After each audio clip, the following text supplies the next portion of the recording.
हंगवा लाल हो जाए, जानिए भोजपुरी के पावर स्टार पवन सिंह का तीसरा होली धमाका। कैसा होली धमाका होने वाला है, तो पूरा फुल जानकारी इस वीडियो में देने वाले हैं। साथ में आप सबको बताएंगे कि सॉन्ग को कब तक रिलीज कर दिया जाएगा, कौन से चैनल से रिलीज किया जाएगा। तो वीडियो को पूरा फुल वॉच कीजिएगा।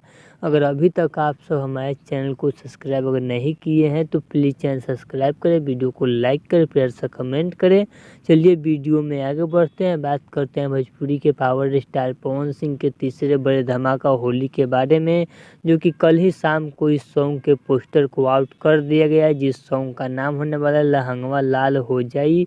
इस सॉन्ग को लिखे हैं MK यादव और इस सॉन्ग में म्यूजिक है विक्की बॉक्स का म्यूजिक है, जो कि विक्की बॉक्स काफ़ी मज़ेदार वाला म्यूजिक देते हैं। और आप सबको बता दूं, इस सॉन्ग के वीडियो में आप सबको देखने को मिलेंगे भोजपुरी के पावर स्टार पवन सिंह और खुशी तिवारी, जो कि भोजपुरी के पावर स्टार पवन सिंह के साथ पहला वीडियो सॉन्ग होने वाला है, वो भी होली का होने वाला है। इस सॉन्ग को डायरेक्ट किए हैं बद्री झा, जो कि लाल घाघरा को भी डायरेक्ट किए थे बद्री झा, जो कि काफ़ी मज़ेदार डायरेक्टर है बद्री झा, जो कि आप सबके बीच इस सॉन्ग को पूरी तरह से फनी मूड वाला बनाया गया, पूरी तरह से डांसिंग सॉन्ग बनाया गया, जो कि आप सबके बीच ऐसा सॉन्ग अभी तक कोई रिलीज नहीं किया गया था भोजपुरी के पावर स्टार पवन सिंह। आप सब बता दूं, इस सॉन्ग को आज किसी भी समय पवन सिंह ऑफिशियल के यूट्यूब चैनल पर रिलीज कर दिया जाएगा। तो चलिए, आपको ये वीडियो अच्छा लगा तो प्लीज़ सब्सक्राइब करें, वीडियो को लाइक करें, प्यार से कमेंट करें। चलिए मिलते हैं न्यू अपडेट के साथ, तो ओके बाय।